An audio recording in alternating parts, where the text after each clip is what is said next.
नमस्कार दोस्तों, मैं करदम रावल आप सभी का हार्दिक स्वागत करता हूं यूपीएससी आईएएस एग्जाम में। और आज इस छोटे से वीडियो के अंदर हम देखेंगे 30 अगस्त 2018 को देखा गया चौथा बिम्स्टेक समिट जो हुआ था काठमांडू नेपाल के अंदर। तो यहाँ पर जो थीम थी, the theme was towards a peaceful prosperous and sustainable bay of Bengal region. तो फुल फॉर्म देख लेते हैं, Bengal initiative for multi sectoral technical and economic cooperation, यानी कि मल्टी सेक्टरल, यहाँ पर कई एंगल्स के ऊपर एक साथ जो है काम किया जाएगा। तो नरेंद्र मोदी गए थे इंडिया को रिप्रेजेंट करते हुए, और ये नरेंद्र मोदी की नेपाल की अब तक की चौथी टूर रही है as a prime minister of the nation. और अलग अलग कौन कौन से कंट्री से कौन कौन से लीडर्स आए थे वो देख लेते हैं। पहले तो श्रीलंका से आए थे प्रेसिडेंट मैत्रीपाला श्रीसेना, म्यांमार के प्रेसिडेंट थे यू विन मिंट, बांग्लादेश की प्राइम मिनिस्टर आई थी शेख हसीना, थाईलैंड के प्राइम मिनिस्टर प्रयुत चैन-ओ-चा, और भूटान के चीफ जस्टिस और chief adviser to interim government आए थे दासो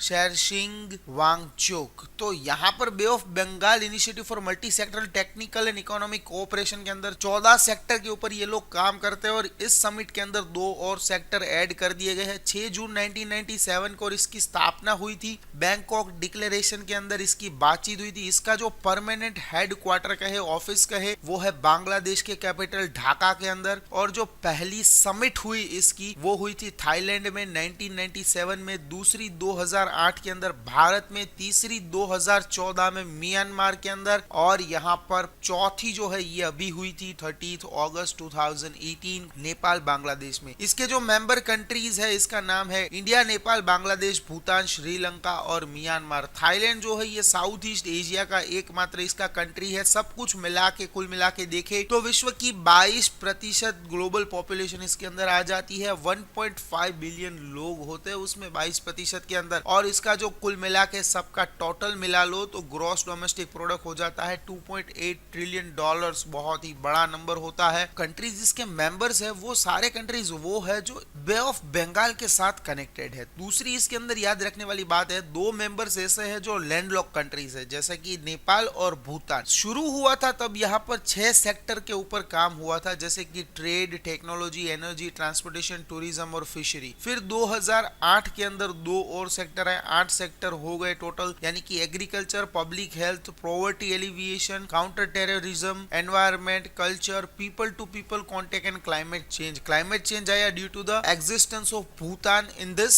यूनियन, इन दिस ग्रुप। और यहाँ पर जो है हर कंट्री के पास कुछ ना कुछ जो है सेक्टर डेडिकेट किया हुआ है। तो यहाँ पर दूसरा एक एडवांटेज ये है कि इस ग्रुप के अंदर जैसे शार्क के अंदर हमारे साथ पाकिस्तान है, उसी तरीके से यहाँ पर बिम्स्टेक के अंदर पाकिस्तान नहीं है। तो ये एक अच्छी बात है। शार्क के अंदर जो मोटर व्हीकल एग्रीमेंट है वहां पर पाकिस्तान जो है अड़चने खड़ी कर रहा है, तो यहाँ पर बिम्स्टेक में पाकिस्तान नहीं, अड़चने नहीं आती। दूसरा बिम्स्टेक में एक बात हुई है कि इंडिया से आप जो है थाईलैंड जा पाओगे बाय रोड। तो ये जो इनिशिएटिव है ये 2022 तक कंप्लीट करना है। अब तक जितने भी इनिशिएटिव शुरू किए हैं वो ज्यादातर कंप्लीट नहीं हो पाए। इसके पीछे का रीजन ये है कि भाई साउथ ईस्ट एशिया कहे या जो हमारा पार्ट है एशिया का जो हम रीजन के अंदर आते हैं, उस रीजन के अंदर कोई टारगेट अचीव इजीली नहीं हो जाते। इसके पीछे जो रीजन है वो ये है कि हम लोग जो है काम कंप्लीट करने के अंदर लिबरल जरूर रहते हैं। डेट वाइज देख लेते हैं, 6 जून 1997 के अंदर इसका नाम था BISTEC, Bangladesh, India, Sri Lanka, Thailand economic cooperation. फिर आया 22 दिसंबर 1997, जहां पर म्यांमार जो है इसका फुल मेंबर बन गया, और नेपाल जो है वो ऑब्जर्वर था। 2004 के अंदर नेपाल जो है और भूटान इसके साथ फुल मेंबर बन गए। फिर 31 जुलाई 2004 को यहाँ पर जो है फर्स्ट समिट देखने को मिली और इसका नाम बन गया बिम्स्टेक। तो Bay of Bengal initiative for Multi Sector Technical and economic Cooperation ये फाइनली बन गया। सब लोगों का मिला के अगर इकोनॉमिक ग्रोथ देखे तो 6.5% यहाँ पर ग्लोबल फाइनेंशियल मेल्टडाउन देखने को मिल सकता है इस बिम्स्टेक के अंदर। कौन से कंट्री के पास कौन सा सेक्टर है ये जरा सा जान लेते हैं। पिक के अंदर आप देख सकते हैं transport and communication India, tourism India के पास, काउंटर टेररिज्म और ट्रांसनेशनल क्राइम इंडिया के पास, environmental and disaster agreement India के पास। बाकी जो है ये याद रखने की जरूरत नहीं है, लेकिन पॉवर्टी एलिविएशन नेपाल के पास है, ये याद रखना है। और कल्चरल कोऑपरेशन भूटान के पास है, जो हमारे लिए हेल्पफुल साबित हो सकती है, ऐसी ये इंफॉर्मेशन है। अभी कुछ लास्ट वाली इसकी डिटेल में देखे तो कलादान मल्टी मॉडल प्रोजेक्ट जो है इंडिया और म्यांमार ने एक साथ शुरू किया था, जहां पर कोलकाता को